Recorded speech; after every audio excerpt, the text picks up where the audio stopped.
Hello friends, my name is Steve and this is Steve Talks Books. Today we'll be talking about A Drowned Kingdom by P.L. Stewart. So before we get into it, I think it's important to mention, just for the sake of full transparency, I think anyone who's been around the channel knows that P.L. Stewart is a co-host of Page Chewing with us, and he's a friend of mine.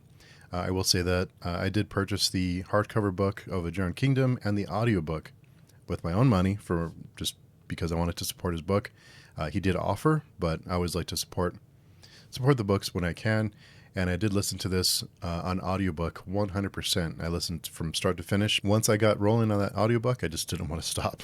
So I just listened all the way through, and that's pretty rare for me, but I really love the narrators. Also, we did have a spoiler-filled discussion for this book with P.L. Stewart, Jenny Wirtz, Blaze from Fantasy Book Critic, Taylor from Made Between the Pages, Lana from Lorna Lullabies, Miles Cameron, some other friends. So go check that out if you want to have the full spoilers. We did get into, we didn't even have a chance to cover everything. We did cover some of the major story beats, but there was still a lot more to discuss. So check that out if you're curious, if you want to be spoiled, or if you've already read the book. It's a good video to go and listen and kind of get PL's insight on what he was doing, or what his goals were, what his thoughts were behind certain things. A Drowned Kingdom is a retelling of the story of Atlantis. In this book, we have the point of view of Othrin. He's a prince from a family who is all powerful. You know, they have a powerful empire. They roll over other cultures, over other people. They rule with an iron fist. And Othrin, as you can probably imagine, as you can probably predict through just looking at history, Othrin's not the nicest person around. He sees himself as everything belongs to him. He's entitled to whatever he wants. And if you stand in his way, then it won't be good for you, because he has the power and the family and the influence behind him to do pretty much what they want. When a major event happens, and I don't want to say what the major event was, I'm sure you can probably guess, but when this major event happened, I wasn't expecting it, and it caught me by surprise. So I won't get into many details on that. I will try and keep this as spoiler-free as possible. But when this major event happens, Othrin finds himself alone, and he has to rebuild, or try to rebuild, his empire. So with Othrin's POV, we do learn about his family history. We learn about his family. We learn about prophecies. We learn about the rest of the world, how they see the world, and how he handles these big changes in his life, and whether or not these prophecies are real or not, or if it's just his imagination. So first, let's get into what I liked. I love when cultures collide. I think throughout history, whenever cultures collide, they each see each other as barbarians. Whether one culture is more advanced than the other one, it doesn't matter. They always see each other as barbarians, as savages, as less than. And I really love that about this book. I love exploring those encounters, how that all works out, and how everyone sees each other and how they deal with each other. That really fragile sense of peace. One bad thing can set it over the edge. And I love that tension, that unknown of when these different cultures meet and how they interact. I love seeing Othrin's POV, how he sees the world, how he sees himself. Like I said, what he feels like he's entitled to. I think you can look through history and see rulers who have been placed in these positions of power that have never known anything differently. That's the kind of attitude I think most of them have probably had, or maybe even still have. But you can see the way that he sees the rest of the world. He sees himself like he's better than everyone else. And there was times when I was reading this book and listening to his inner dialogue that I wondered, is this PL's book? Because it doesn't sound like anything PL would ever say. But it's totally, because P.L. Stewart is like the nicest guy you'll ever meet. And you're reading Othrin's inner dialogue sometimes, or even his dialogue to the characters, is like, wow, this is crazy. But it's kind of what you would imagine these people from this perspective would see themselves and see the rest of the world as. If you get in his way, if he wants something, he's going to take it. And if you get in his way, then it's probably not going to end well for you. The prophecies were really intriguing for me. I loved hearing about the different prophecies, the different ideas, the different rumors. And you start to wonder, are these prophecies real, or is it someone else's imagination? Is it his imagination?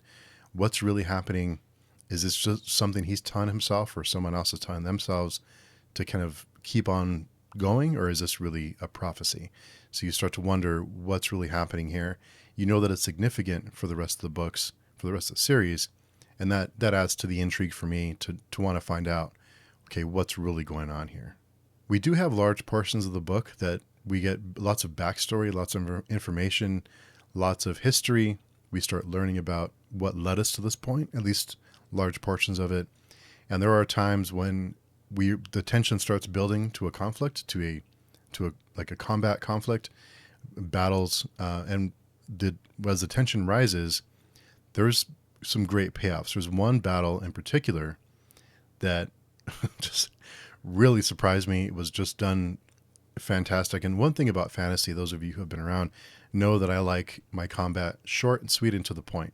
And there's one battle in particular that came at just the right time, was executed just perfectly, was shocking, was surprising, and just I was on the edge of my seat with this battle. And you know that was important to the rest of the story. These major events change everything in the story. When the story is going a certain way and a major event happens, the story makes a turn. I mean, all these things that happen have a big impact on the rest of the book. It's not just something that everyone glosses over and moves on. The story, the characters, everybody evolves from each big event that happens.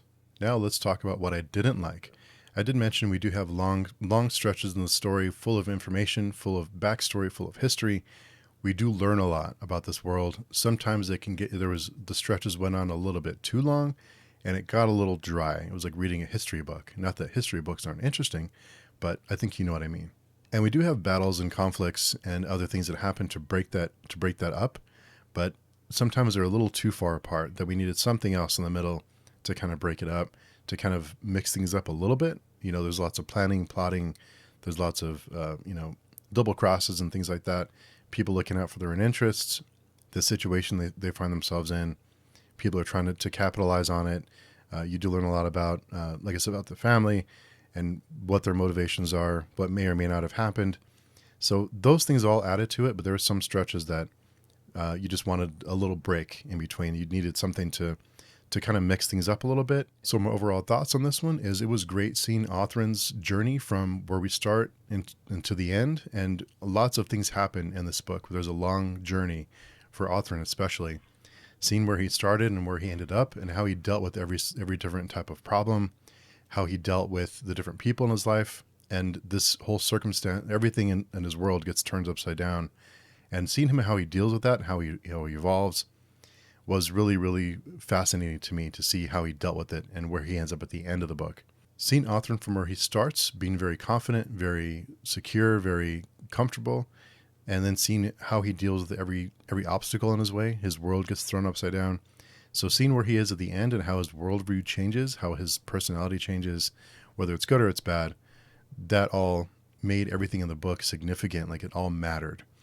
One book when I read The Grace of Kings reminded me a lot of A Drowned Kingdom, that type of format, the history, and The Grace of Kings, that was something that I talked about too, was there were some stretches that got a little dry, but the historical aspects of it, if you are a fan of something like The Grace of Kings or historical fiction, I think you'll really love this one. It's a great first entry to the series, and I'm curious to see where PL will take it from here. As a first time author, to get, to have this as your first novel in a long fantasy series, I was really, really surprised. And the writing surprised me a lot too, because it doesn't read like a first book. There are some first books you read that you can tell there's certain things, and I wouldn't be able to write a book, so I'm not, no judgment. There are just certain things you can tell, that little things that you can kind of say, okay, this might be earlier in their writing career. So you can kind of tell things here and there. I never thought that reading this book, I never thought this may be his first book. I would have thought he's written tons of books before. So I never had that impression that it was a first book. It doesn't read like a first book. So have you read A Drowned Kingdom? If you have, let me know down below what you thought of it. As always, I hope this review was helpful. Until next time, we'll talk to you soon.